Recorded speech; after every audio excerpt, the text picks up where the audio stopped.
My friend, you have met a terrible, terrible demise. But, I don't feel too bad about it. After all, if it weren't from me, it would have just been from someone else, you know? I guess what I'm trying to say is life goes on. Well, for everyone else, life goes on, not for you. You're dead. But that's neither here nor there. It reminds me of one summer day in the park. I was having just a delightful picnic with my good friend Orville. And I said to him, Orville, I have a story. And he said to me, what's the significance of the story? And I said to him, Orville, not every story has to have significance, you know? Sometimes a story is just a story. If you try to read into every little thing and find meaning in everything anyone says, you'll just drive yourself crazy. I had a friend do it once. Wasn't pretty. We talked about it for years. And not only that, but you'll likely end up believing something you shouldn't believe and thinking something you shouldn't think, or assuming something you shouldn't assume, you know? Sometimes, I said, a story is just a story. So just be quiet for 1 second of your life and eat your sandwich, okay?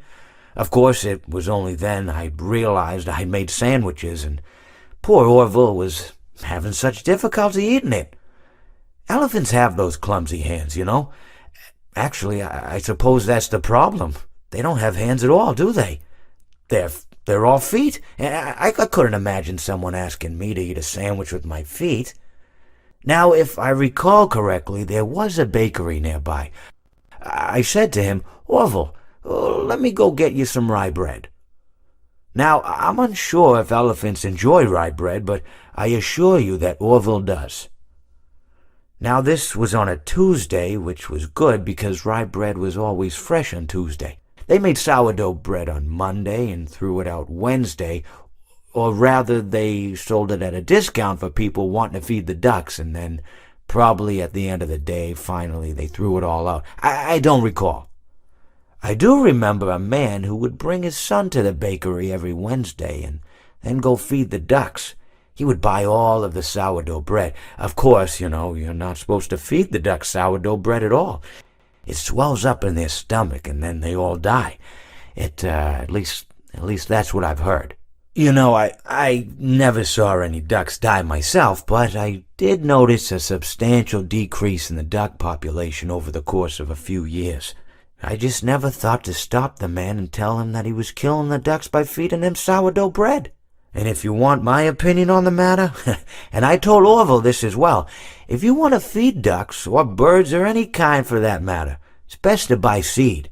I mean, when you think about it, breads of any sort don't occur in nature. They don't grow on trees or spring up from the bushes. I don't think birds know what to do with bread. What was I saying? Oh, yes. So I bought Orville some rye bread. What a fine day it was. Well, it seems that your journey has ended. Very sorry about that. It was always going to end this way, of course. If it weren't by me, it would have just been by some other, terrible thing. Just, you could not imagine how terrible it would be. Just, I get scared thinking about it. I'm glad it's not me. It reminds me of a time I was speaking to my good friend Orville. We were sitting on a park bench watching the pigeons. I was on the left, he was on the... Oh, wait, was I on the right or left? Anyways, it doesn't matter. We were sitting on there watching the pigeons. And I said to Orville, friend, those birds are frozen. And he kind of looked at me like I'd lost my mind. But I reminded him that it was winter, and often birds will sit in a tree until they freeze. And then they sort of fall to the ground until the sun warms up and they can, move around again. So I said to Orville, you might as well save those breadcrumbs until the birds thaw, because they can't very well enjoy them in the condition they're in.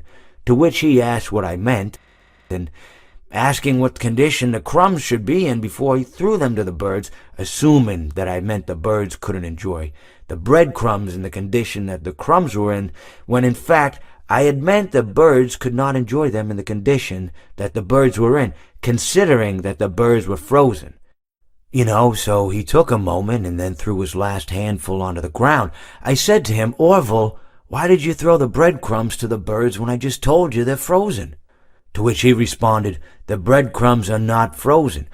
Again, misunderstanding my words. I didn't mean to say that the breadcrumbs were frozen when I said I told you they're frozen. I'd been referring to the birds. In hindsight, what I should have said was, and this would make perfect sense, why did you throw the breadcrumbs to the birds when the birds are frozen? He misunderstood upon my correction, stating that he didn't know what else to do with the breadcrumbs and that perhaps, when the birds thawed, they'd still be able to eat the crumbs. So I said to Orville, and this is what I said to him, I said, Orville, the birds may be dead. It seems that you have met a horrible demise, my friend, but, these things happen in life. Life goes on. Not for you, obviously, you're dead, but it reminds me of a time I was having a conversation with my friend Orville. We were, where were we? I think we were by the river. We were sitting by the river and watching the fish leap over the falls.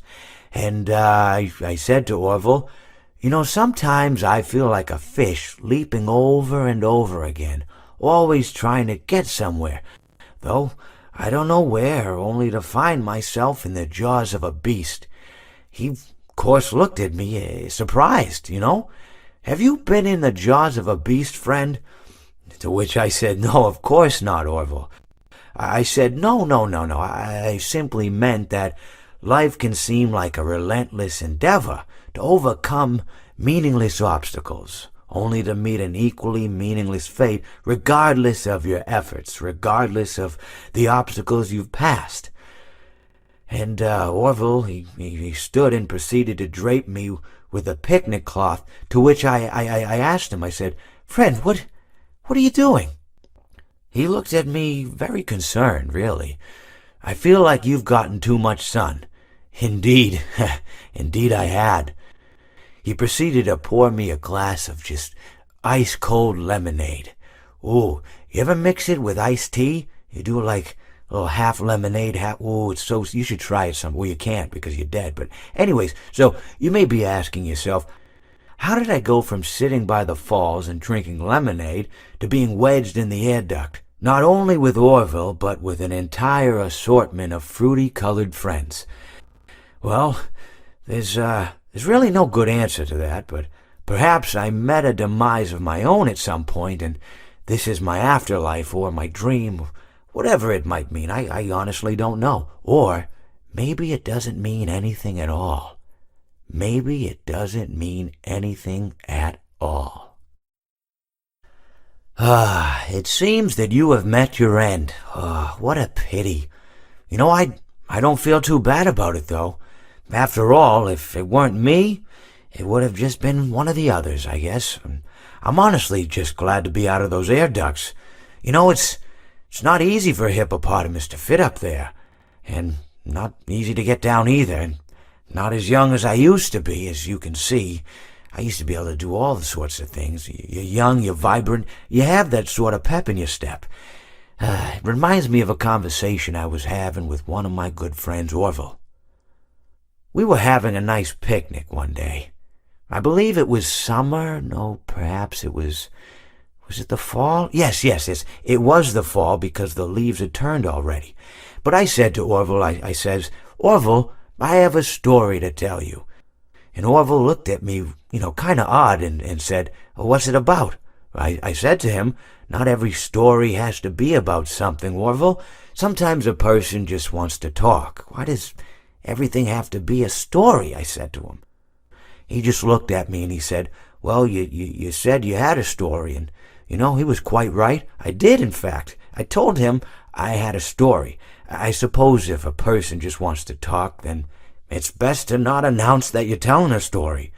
Telling a story does come with its own pressures and expectations, I suppose. After all, if you're just talking to a friend, then there's no more expectations than if you were talking into the wind. Words by themselves aren't expected to carry, aren't expected to stick. But if you announce you're telling a story, well then there'd better be a point to it all, you know? No one wants to sit and listen to someone ramble on and on and on with absolutely no end in sight. So, you know, it's good to be mindful that when you tell someone that you're about to tell a story, that you have something to say. Telling someone that you're going to tell them a story is tantamount to asking them to stop what they're doing and pay attention. You're basically saying, hey buddy, stop everything, stop what you're thinking, I have a solution to everything. And well, I didn't really have any story to tell. In hindsight, I probably just misspoke when I said that I had a story. I think it would have just been better to tell Orville that I wanted to tell him something rather than tell him that I had a story. But you know, even then, it might have put too much importance on the whole thing. Either way, it was quite a nice day. I remember that we were drinking tea.